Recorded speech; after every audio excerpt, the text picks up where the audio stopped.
Hello students.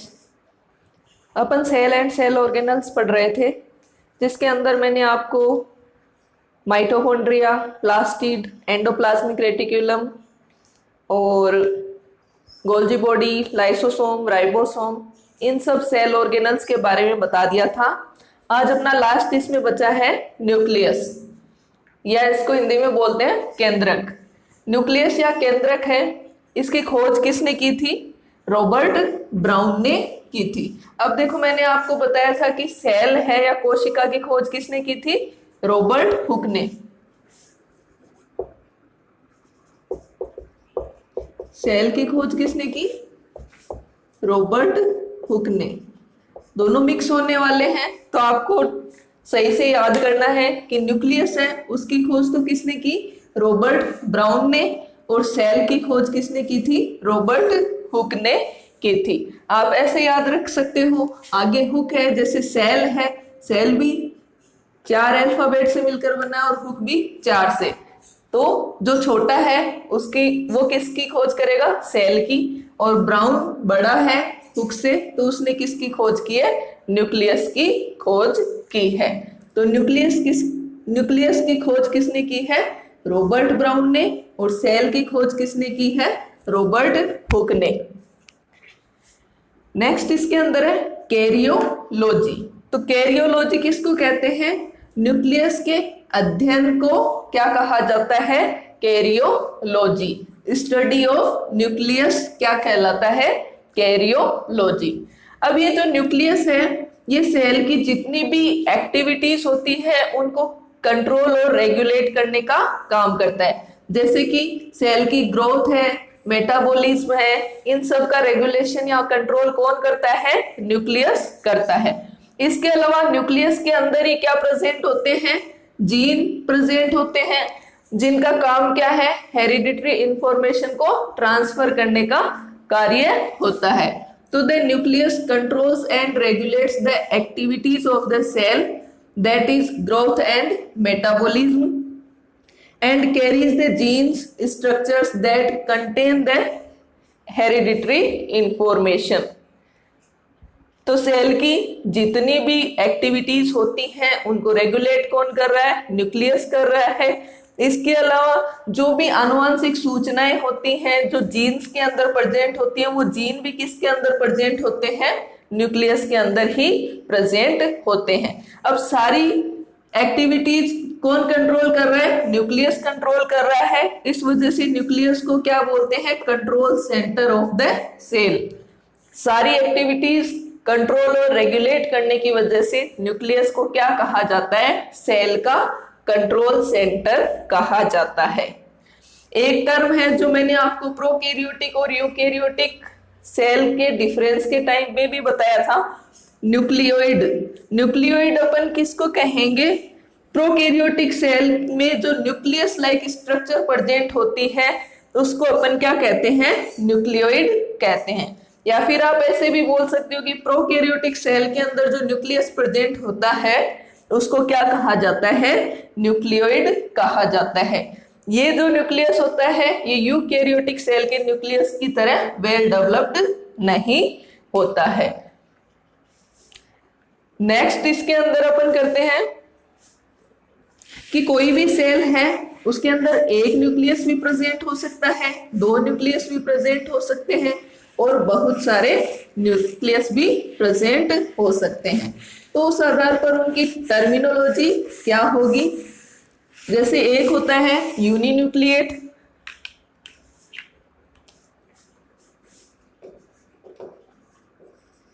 Uninucleate या एक केंद्रकीय।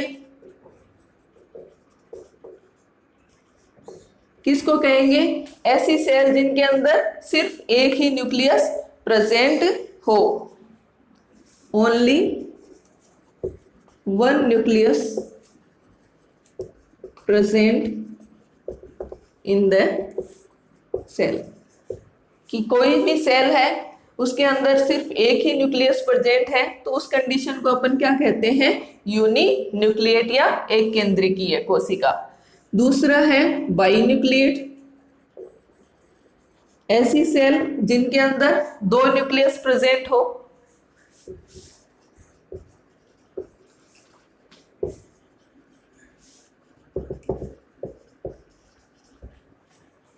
और इसके अलावा और कंडीशन क्या हो सकती है? पॉलीन्यूक्लिएट,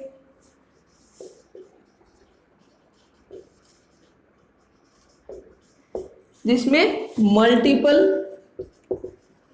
न्यूक्लियस है वो एक सेल के अंदर अगर प्रेजेंट हो तो वो कंडीशन क्या कहलाती है? पॉलीन्यूक्लिएट कंडीशन, या इसको हिंदी में बोलते हैं बहुकेंद्रकीय अवस्था, और बाइन्यूक्लिएट को बोल देंगे द्विकेंद्रकीय अवस्था। तो कितने न्यूक्लियस सेल के अंदर प्रेजेंट है उस आधार पर अपन क्या बोल सकते हैं? अगर एक न्यूक्लियस प्रेजेंट है तो यूनियन न्यूक्लिएट, दो न्यूक्लियस प्रेजेंट है तो बाई न्यूक्लिएट, और बहुत सारे न्यूक्लियस प्रेजेंट है तो वो कंडीशन क्या हो जाएगी? पॉलीन्यूक्लिएट। ए कंडीशन क्या होती है? ए न्यूक्लिएट, जिसके अंदर क्या है? न्यूक्लियस क्या होता है? अब्सेंट होता है, यानी कि जो सेल होगी उसके अंदर अगर न्यूक्लियस अनुपस्थित होता है तो उस सेल को अपन क्या कह देंगे? एन्यूक्लिएट या अकेंद्रकीय कोशिका।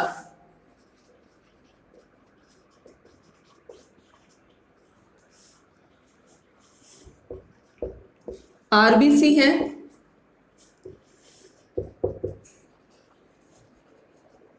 जिसके अंदर न्यूक्लियस नहीं पाया जाता है। इसके अलावा सीव ट्यूब्स ऑफ प्लांट्स, जो पौधे हैं उनकी जो चालनी नलिकाएं होती हैं उनके अंदर भी न्यूक्लियस अब्सेंट रहता है। नेक्स्ट अपन इसमें करते हैं कि जो न्यूक्लियस है उसके कंपोनेंट कौन कौन से होते हैं।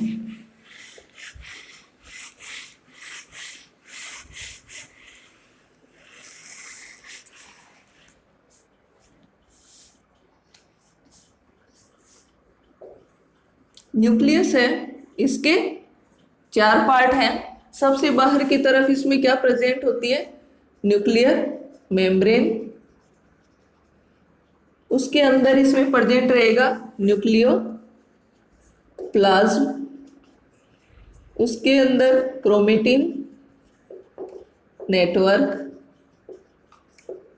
और फिर न्यूक्लियोलस। न्यूक्लियोलस या केंद्रिका, क्रोमेटिन जाल,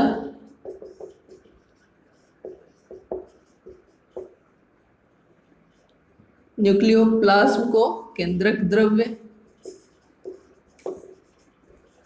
और न्यूक्लियर मेम्ब्रेन केंद्रक कला। ये चार पार्ट होते हैं किसके? न्यूक्लियस के। अब अपन इसकी स्ट्रक्चर देखते हैं न्यूक्लियस की कि कैसी होती है। तो न्यूक्लियस की स्ट्रक्चर देखते हैं।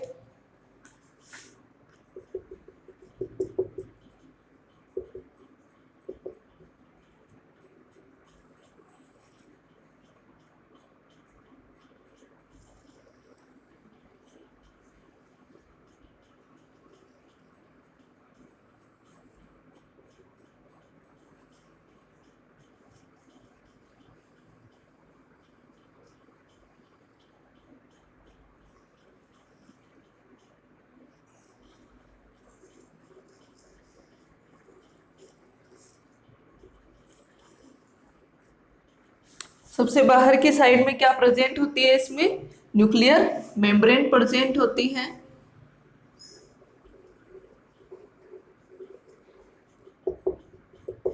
और न्यूक्लियर मेम्ब्रेन है उसके अंदर की साइड में क्या प्रेजेंट रहेगा? न्यूक्लियोप्लाज्म प्रेजेंट रहता है। अब जो न्यूक्लियर मेम्ब्रेन है वो दो मेम्ब्रेन से मिलकर बनी हुई होती है। Outer membrane, outer nuclear membrane, और इनर न्यूक्लियर मेम्ब्रेन। और इन दोनों मेम्ब्रेन के बीच के स्पेस को क्या कह देंगे अपन? Peri nuclear space. अब जो न्यूक्लियर मेम्ब्रेन है वो किससे अटैच रहती है? एंडोप्लाज्मिक रेटिकुलम से। न्यूक्लियर मेम्ब्रेन है, उसके अंदर की साइड में क्या प्रेजेंट रहेगा? न्यूक्लियोप्लाज्म। न्यूक्लियस है, इसके अंदर एक न्यूक्लियोलस प्रेजेंट रहती है और क्रोमेटिन नेटवर्क इसमें प्रेजेंट रहेगा। इसके अलावा इसकी जो न्यूक्लियर मेम्ब्रेन है उसमें क्या प्रेजेंट होते हैं? न्यूक्लियर पोर प्रेजेंट रहते हैं। तो ये स्ट्रक्चर हो गई किसकी? केंद्रक या न्यूक्लियस की। चारों तरफ इसके क्या प्रेजेंट है? न्यूक्लियर मेम्ब्रेन प्रेजेंट है, जो डबल मेम्ब्रेन होती है। आउटर साइड में आउटर न्यूक्लियर मेम्ब्रेन और इनर साइड में इनर न्यूक्लियर मेम्ब्रेन प्रेजेंट रहेगी। दोनों के बीच के स्पेस को अपन पेरी न्यूक्लियर स्पेस कह देंगे। अब न्यूक्लियर मेम्ब्रेन है, इसके अंदर की साइड में जो लिक्विड प्रेजेंट होता है उसको क्या कह देंगे? न्यूक्लियोप्लाज्म। इसके अलावा क्रोमेटिन नेटवर्क प्रेजेंट रहेगा और न्यूक्लियोलस इसके अंदर प्रेजेंट रहती है। जो न्यूक्लियर मेम्ब्रेन है वो बाहर की तरफ किससे अटैच रहती है? एंडोप्लाज्मिक रेटिकुलम से अटैच रहती है। अब अपन इसमें फर्स्ट करते हैं न्यूक्लियर मेम्ब्रेन।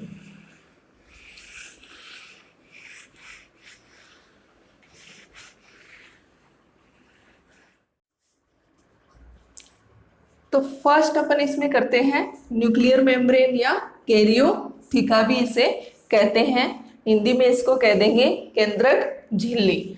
अब जो न्यूक्लियर मेम्ब्रेन होती है ये डबल मेम्ब्रेन स्ट्रक्चर होती है, जिसके अंदर बाहर की तरफ क्या प्रेजेंट होती है? आउटर मेम्ब्रेन और अंदर की तरफ इनर न्यूक्लियर मेम्ब्रेन प्रेजेंट होती है। ये जो न्यूक्लियर मेम्ब्रेन है ये लिपोप्रोटीन्स की बनी हुई होती है। लिपो मतलब लिपिड प्लस प्रोटीन। लिपोप्रोटीन का मतलब हो गया लिपिड प्लस प्रोटीन से मिलकर बनी हुई होती है। ये क्या करती है? सेल न्यूक्लियस को एनक्लोज करने का कार्य करती है। अब ये जो न्यूक्लियर मेम्ब्रेन है इसके अंदर पेरी न्यूक्लियर स्पेस प्रेजेंट होता है। कहाँ प्रेजेंट रहेगा? आउटर और इनर न्यूक्लियर मेम्ब्रेन के बीच के स्पेस को अपन क्या कह देंगे? पेरी न्यूक्लियर स्पेस कहेंगे। इसके अलावा जो न्यूक्लियर मेम्ब्रेन्स होती हैं वो कंटिन्यूअस नहीं होके उसके बीच बीच में क्या प्रेजेंट होते हैं? पोर या छिद्र प्रेजेंट होते हैं, जिनको क्या कहेंगे? न्यूक्लियर पोर या केंद्रक छिद्र कहेंगे। ये जो केंद्रक छिद्र होते हैं ये क्या करते हैं? जो भी मटेरियल होता है, कुछ मटेरियल जैसे न्यूक्लिक एसिड या प्रोटीन्स, इनके ट्रांसपोर्ट को कंट्रोल करता है। किससे किस में करता है? न्यूक्लियर पोर की हेल्प से क्या होता है? न्यूक्लियस से प्रोटीन्स और न्यूक्लिक एसिड किस में जा सकते हैं? साइटोप्लाज्म या कोशिका द्रव्य में जा सकते हैं, और साइटोप्लाज्म से ये किस में आ सकते हैं? न्यूक्लियस के अंदर आ सकते हैं। तो nuclear pore permit the passage of certain materials such as nucleic acid and proteins between the nucleus and cytoplasm. Nucleus और साइटोप्लाज्म के बीच में क्या है? कुछ मटेरियल जैसे कि न्यूक्लिक एसिड, प्रोटीन्स, इनके आदान प्रदान में हेल्प करने का काम कौन करेगा? न्यूक्लियर पोर या केंद्रक छिद्र। इसके अलावा जो न्यूक्लियर मेम्ब्रेन होती है वो प्रोटेक्शन प्रोवाइड करवाती है किसको? जेनेटिक मटेरियल को।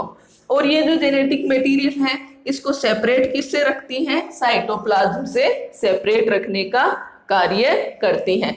तो ये किसके बारे में हो गया? न्यूक्लियर मेम्ब्रेन या कैरियोथिका के बारे में। डबल मेम्ब्रेन स्ट्रक्चर है, लिपोप्रोटीन से बनी हुई होती है, सेल न्यूक्लियस को एनक्लोज करती है और इसके बीच में क्या प्रेजेंट होता है? पेरी न्यूक्लियर स्पेस, जो आउटर और इनर न्यूक्लियर मेम्ब्रेन के बीच में प्रेजेंट रहेगा।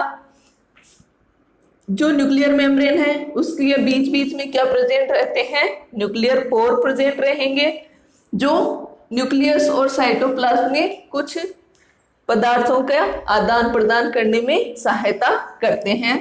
इसके अलावा जो न्यूक्लियर मेम्ब्रेन है वो जेनेटिक मटेरियल को प्रोटेक्शन प्रोवाइड करवाती है और ये इसको साइटोप्लाज्म से मिक्स होने से भी बचाने का काम करती है। इसके अलावा न्यूक्लियर मेम्ब्रेन है ये सेपरेट रखती है किसको? साइटोप्लाज्म और न्यूक्लियोप्लाज्म दोनों को सेपरेट रखने का कार्य भी कौन करती है? न्यूक्लियर मेम्ब्रेन या केंद्रक झिल्ली करती है। नेक्स्ट अपन इसमें सेकेंड करेंगे न्यूक्लियोप्लाज्म। तो नेक्स्ट सेकेंड नंबर है इसके अंदर न्यूक्लियोप्लाज्म, या इसको न्यूक्लियर मैट्रिक्स भी कहते हैं, या फिर इसको कैरियोलिम्फ भी कहा जाता है, या इसको न्यूक्लियर सेप भी कह सकते हैं। न्यूक्लियोप्लाज्म या केंद्रक द्रव्य। The fluid inside the nucleus surrounded by nuclear membrane is called nucleoplasm। Nucleus के अंदर प्रेजेंट द्रव्य जो किसके द्वारा घिरा रहता है, न्यूक्लियर मेम्ब्रेन या केंद्रक झिल्ली के द्वारा घिरा रहता है, उसे क्या कहते हैं, न्यूक्लियोप्लाज्म या केंद्रक द्रव्य कहते हैं। केमिकल कंपोजिशन क्या होती है इसकी, मेनली ये किससे बना है, प्रोटीन से। इसके अलावा इसके अंदर क्या प्रेजेंट होते हैं, न्यूक्लिक एसिड भी प्रेजेंट हो सकता है, अदर प्रोटीन्स भी प्रेजेंट हो सकती है, एंजाइम्स भी प्रेजेंट हो सकते हैं, और मिनरल्स भी इसके अंदर प्रेजेंट हो सकते हैं।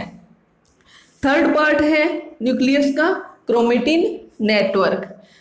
The chromatin is the network of the cell nucleus which contains all the DNA of the nucleus of the cell. तो क्रोमेटिन अपन किस पार्ट को कहेंगे, क्रोमेटिन नेटवर्क, जिसमें न्यूक्लियस का जितना भी डीएनए मटेरियल है वो सारा का सारा इंक्लूड होता है, उसको अपन क्या बोलेंगे, क्रोमेटिन नेटवर्क। कि सेल के अंदर जो न्यूक्लियस प्रेजेंट है उस न्यूक्लियस में जितना भी डीएनए है उसको टोटल अपन क्या कह देंगे, क्रोमेटिन नेटवर्क। और डीएनए के साथ साथ में इस क्रोमेटिन नेटवर्क में क्या प्रेजेंट होती है, प्रोटीन भी प्रेजेंट होती है। तो chromatin is equal to DNA plus protein. अब प्रोटीन कौन सी होती है, हिस्टोन प्रोटीन डीएनए के साथ में प्रेजेंट होती हैं। तो डीएनए और प्रोटीन को मिलाकर अपन क्या कह देंगे, क्रोमेटिन कह देंगे। तो क्रोमेटिन नेटवर्क जो होता है उसके अंदर अगर उसको स्टेन किया जाए तो उसमें दो रीजन आपने को देखने को मिलेंगे, एक तो हेट्रोक्रोमेटिन रीजन और एक यूक्रोमेटिन रीजन। हेट्रोक्रोमेटिन जो रीजन रहेगा वो डार्कली स्टेन्ड जो पार्ट रहता है क्रोमोसोम का उसको अपन क्या बोलेंगे, हेट्रोक्रोमेटिन रीजन। और यूक्रोमेटिन जो रीजन रहेगा, जो एरिया है क्रोमोसोम का जो हल्का स्टेंट होता है वो पार्ट होता है यूक्रोमेटिन का।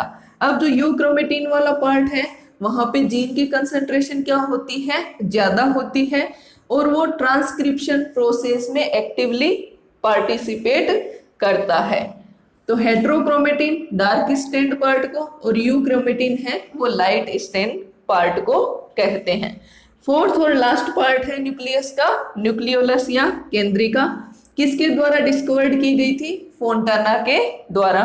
बहुत बार ये क्वेश्चन कंपटीशन एग्जाम में पूछा गया है कि न्यूक्लियोलस की खोज है वो किसने की थी।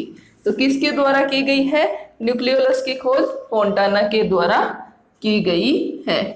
नेक्स्ट, ये जो न्यूक्लियोलस है ये न्यूक्लियस की लार्जेस्ट स्ट्रक्चर होती है। इसके अलावा न्यूक्लियोलस है ये क्या है, राइबोसोम बायोजेनेसिस इसके अंदर होता है। तो it is best known as the site of ribosome biogenesis. And ribosome है उसका फॉर्मेशन किसके अंदर होता है, न्यूक्लियोलस के अंदर होता है। इसलिए इस न्यूक्लियोलस को क्या बोलते हैं, राइबोसोम फैक्ट्री भी कहा जाता है। इसके अंदर राइबोसोम है उनका निर्माण होता है, इसलिए केंद्रिका को क्या कहते हैं, राइबोसोम फैक्ट्री भी कहते हैं। ये जो केंद्रिका है ये प्रोटीन, डीएनए और आरएनए से मिलकर बनी हुई होती है। किससे मिलकर बनी हुई होती है, protein plus RNA plus DNA, इन तीनों से मिलकर बनी हुई होती है न्यूक्लियोलस। मैक्सिमम पार्ट है न्यूक्लियोलस में वो प्रोटीन का होता है, उसके बाद में आरएनए का, और सबसे कम पार्ट होता है इसमें डीएनए का। फंक्शन क्या हो गए इसके, क्या कार्य करती है न्यूक्लियोलस, राइबोसोमल आरएनए जिसको आप आरआरएनए कहते हैं का सिंथेसिस करती है। इसके अलावा राइबोसोम फॉर्मेशन का कार्य करती है। तो मेन फंक्शन क्या हो गए न्यूक्लियोलस के? राइबोसोमल आरएनए का सिंथेसिस और राइबोसोम का फॉर्मेशन। तो ये 4 पार्ट हो गए न्यूक्लियस के। कौन कौन से थे? एक तो न्यूक्लियर मेम्ब्रेन, न्यूक्लियोप्लास्ट, क्रोमेटिन नेटवर्क और न्यूक्लियोलस। न्यूक्लियस की खोज किसने की है? रॉबर्ट ब्राउन ने की है। इसकी स्टडी करने को क्या कहते हैं? कैरियोलॉजी कहा जाता है। इसके अलावा जो न्यूक्लियस है वो कंट्रोल सेंटर होता है सेल का, क्योंकि वो सेल की सारी एक्टिविटी को रेगुलेट करने का कार्य करता है। 4 पार्ट मैंने आपको न्यूक्लियस के बता दिए और उनके बारे में जो भी नॉर्मली कंपटीशन एग्जाम में क्वेश्चन पूछे जाते हैं वो मैंने आपको बता दिए हैं। न्यूक्लियस का डायग्राम बता दिया है और इससे रिलेटेड जो भी इंपॉर्टेंट क्वेश्चन थे जो जनरल साइंस के अकॉर्डिंग कंपटीशन एग्जाम में पूछे जाते हैं वो मैंने आपको करवा दिए हैं। स्टूडेंट्स, आपको मेरा वीडियो कैसा लगा कमेंट करें और मेरे YouTube channel life science study अड्डा को सब्सक्राइब करें। Thank you.